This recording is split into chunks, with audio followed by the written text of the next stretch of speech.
Halo teman-teman, Assalamualaikum. Apa kabarnya hari ini? Pasti baik kan? Alhamdulillah. Oh iya, bertemu kembali dengan Ibu. Sebelumnya, perkenalkan nama Ibu Rizkyana Istiqomah dengan NIM 3 digit terakhir 101 dari Prodi PGSD 2024C.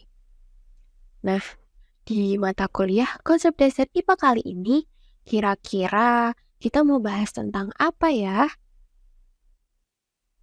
Ya, hari ini kita akan membahas tentang apa ya? Apa? Adakah yang tahu? Benar. Sesuai dengan gambar yang ada di dalam papan tulis, kita akan membahas mengenai hewan yang biasanya dikenal dengan julukan si penguasa dunia air. Wah, pasti teman-teman sudah penasaran kan ya? Siapa ya kira-kira? Yuk kita simak materi dunia bawah laut dengan video yang Ibu sajikan. Halo teman-teman, selamat datang di dunia bawah laut. Kira-kira siapa ya penghuni utama laut, sungai, dan danau itu? Adakah yang tahu gambar apa itu? Wah, benar. Mereka adalah ikan atau dalam bahasa ilmiahnya bisa kita disebut Pisces. Nah, kalian penasaran tidak struktur tubuh dan morfologi Pisces itu ada apa saja ya? Yuk, kita bahas bersama. Lalu Pisces itu apa sih? Pisces merupakan salah satu jenis hewan vertebrata yang bersifat poikilotermis. Hewan berdarah dingin di air. Jadi mereka punya tulang belakang sama seperti manusia loh. Namun meskipun sama bertulang belakang, ikan tetap bernapas menggunakan insang ya, bukan hidung seperti manusia. Insang adalah organ pernapasan utama ikan karena mereka hidup di perairan. Lalu, bagaimana cara kerja insang pada ikan? Jadi, insang itu terdiri dari lembaran-lembaran tipis yang banyak mengandung kapiler darah sebagai pertukaran antara oksigen dan karbon dioksida dengan air. Makanya, kenapa ikan memiliki bentuk tubuh aerodinamis ramping? Ya karena tujuannya untuk membantu ikan berenang dengan cepat dan mudah beradaptasinya di air.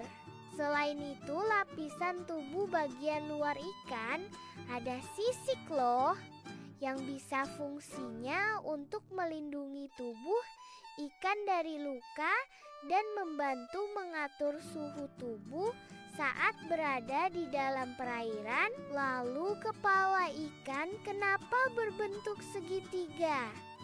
Nah, itu bertujuan untuk mempermudah ikan membelah air saat berenang. Ikan juga memiliki mata yang besar loh untuk membantu penglihatannya di dalam air. Yang terakhir ada sirip.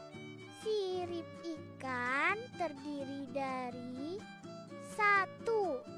Sirip punggung yang mengatur arah dan kecepatan. 2. Sirip perut menjaga ketinggian dan kestabilan. 3. Sirip ekor memberikan tenaga pendorong. Tapi kalian tahu tidak, ikan itu ada ternyata lebih dari 27.000 spesies loh di seluruh dunia, dengan berbagai jenis ikan dan bentuk tubuh. Nah, itulah tujuan kita belajar bentuk tubuh ikan tadi. Lalu, apa Apa saja ya kira-kira jenis ikan yang sesuai dengan habitatnya? Yuk kita simak beberapa contoh ikan berikut ini. 1. Ikan pari. Memiliki bentuk tubuh pipih untuk membantunya bersembunyi di dasar pasir agar tidak mudah terlihat oleh predator. Tubuhnya elastis yang tergolong sebagai ikan bertulang rawan. 2. Ikan hiu yang memiliki ukuran tubuh yang besar panjang, runcing untuk memperlincah gerakan berenang dan berburu di lautan.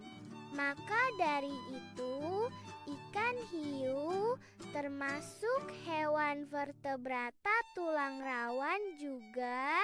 3. Ikan mas yang memiliki rangka tubuh yang ditutupi sisi keras dan licin, yang tersusun dari tulang keras yang hidup di air tawar dengan tujuan agar tetap stabil di dalam air. 4. Ikan cupang memiliki ukuran tubuh yang mungil dengan mulut runcing untuk menarik perhatian lawan jenis. Ada organ labirin di belakang kepala yang memungkinkan untuk menghirup oksigen rendah. Nah, dari pemaparan video yang Ibu buat, tadi teman-teman sudah paham kan ya, ciri-ciri pisces itu apa, lalu kenapa pisces itu bisa hidup di air. Nah, pasti penasaran tidak? Lalu untuk sistem tubuh ikan itu bagaimana ya, Bu? Apakah ikan bisa bernafas? Apakah sistem pernafasannya itu sama seperti manusia? Lalu untuk pencernaannya juga bagaimana ya? Nah, simak video selanjutnya ya. Ibu sudah memaparkan materi dengan video yang sangat menarik. Yuk kita simak bersama. Ikan bernapas menggunakan insang yang terletak di sisi kanan dan kiri kepala, lebih tepatnya di belakang rongga mulut ikan. Lalu untuk tahapan proses pernafasan dimulai dari air yang masuk melalui mulut ikan melewati insang. Lalu di dalam insang, oksigen yang masuk diserap oleh pembuluh darah di lamela, di mana lamela adalah jaringan tipis untuk tempat pertukaran oksigen dan karbon dioksida CO2 keluar dari darah ke air. Setelah karbon dioksida dikeluarkan dari darah ke air, maka air akan keluar melalui operculum atau tutup insang. Kita sudah membahas kan ya tentang pernafasan dari ikan. Selanjutnya, kita akan membahas tentang bagaimana sih sistem dalam pencernaan ikan itu. Apakah ikan setelah makan akan membuang sisa makanannya? Atau bagaimana ya? Nah, teman-teman penasaran tidak? Yuk kita belajar sama-sama. Apakah ikan memiliki sistem pencernaan? Sistem pencernaan ikan bervariasi tergantung pada jenis makanannya. Untuk ikan karnivora, pemakan daging, memiliki usus yang pendek dan lambung yang besar untuk mencerna protein. Contohnya seperti ikan hiu, ikan gabus, ikan tuna. Sebaliknya, jika ikan herbivora dan tumbuhan, ususnya lebih panjang, lambung kecil untuk mencerna tumbuhan, karena mengandung bahan nabati yang lama untuk mengolahnya. Contohnya ada ikan nila, ikan mas, dan ikan bandeng. Lalu untuk sistem pencernaan, ikan secara umum melalui tahap dari mulut kerongkongan, esofagus, lambung, ventriculus, usus intestinum, hati, hepar, pankreasanus.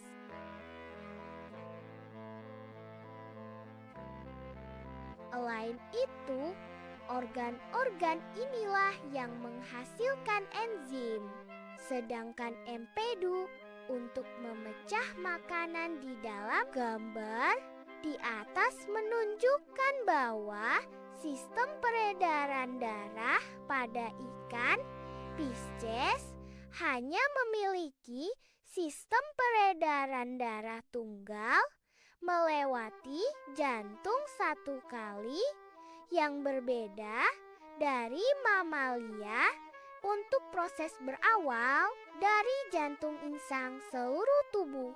Kembali ke jantung, darah yang masuk ke jantung untuk dipompa sebagai organ utama peredaran yang terdiri dari dua ruang, yaitu satu serambi atrium, ruang penerima darah kotor dari seluruh tubuh, dan ada satu bilik, ventrikel, ruang pemompa darah ke insang. Dari jantung nanti memompa darah ke insang. Insang menjadi tempat darah mengambil oksigen dan melepaskan karbon dioksida CO2. Setelah melalui insang, darah berubah menjadi darah bersih. Darah bersih tadi dialirkan melalui pembuluh aorta, melalui organ dalam otot, kulit. Kemudian pembuluh vena melepaskan oksigen, ia menjadi darah kotor, mengandung CO2, dibawa ke jantung lagi. Nah, setelah kita memahami beberapa materi yang telah disajikan, pasti teman-teman sudah ada gambaran kan ya? Sudah paham bagaimana sih ikan itu bisa bernafas? Dengan apa ikan bisa mencerna makanan? Dan juga bagaimana sih sistem peredaran darah pada ikan itu? Wah, sekarang sudah paham kan ya? Nah, untuk bisa menguatkan materi kita kali ini, Ibu akan menggambarkan atau menampilkan video di mana ternyata sebanyak itu loh kekayaan alam di Indonesia, apalagi di mancanegara, yaitu dari spesies Pisces. Far to the east of India and Indonesia, Palau sits alone at the edge of the vast Pacific, an archipelago of more than 200 islands, sheltered from the outside world. Along the submerged shoulders of Palau flourish some of the richest coral reefs remaining on Earth. The story of this coral Eden begins in the dark of night. Very close to these blue holes, the reef is a precipice. Towering above some of the ocean's deepest trenches, the walls of Palau deflect rich currents upward from far below. Plankton blooms. Life gathers to feed. The calm is deceptive.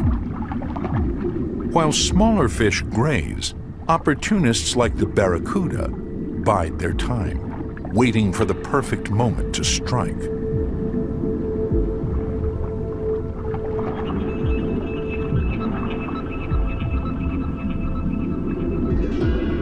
The herds of game also attract the lion of the ocean, the reef shark.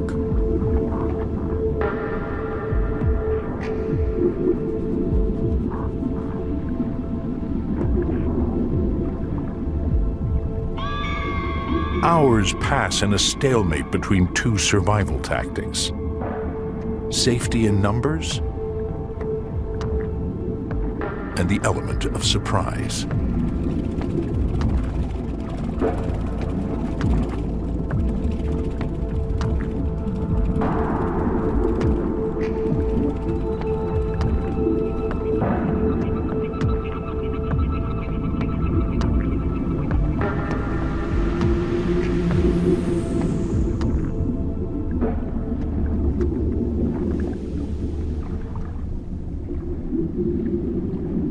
Once each year, the richness of Palau draws fish called Moorish idols here by the thousands, increasing their likelihood of finding a mate.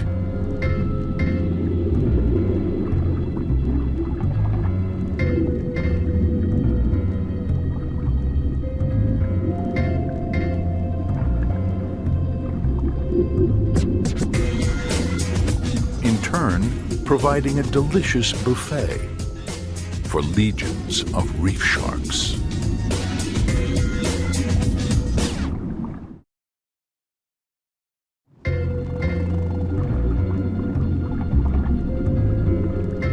Sustained by Palau's riches, the reef shark preys on the scores of Moorish idolfish who arrive once a year.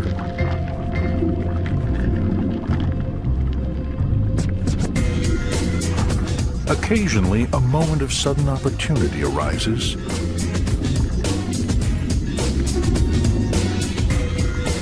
Followed again by uneasy calm.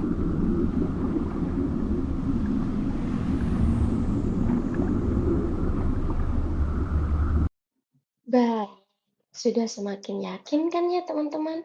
Ternyata sebanyak itu loh populasi dari ikan atau fiskas di dunia ini.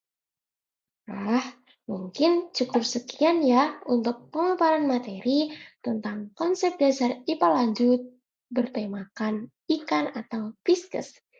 Mohon maaf bila ada salah kata ya. Wassalamualaikum warahmatullahi wabarakatuh. Semoga ilmunya bermanfaat. Bye-bye teman-teman.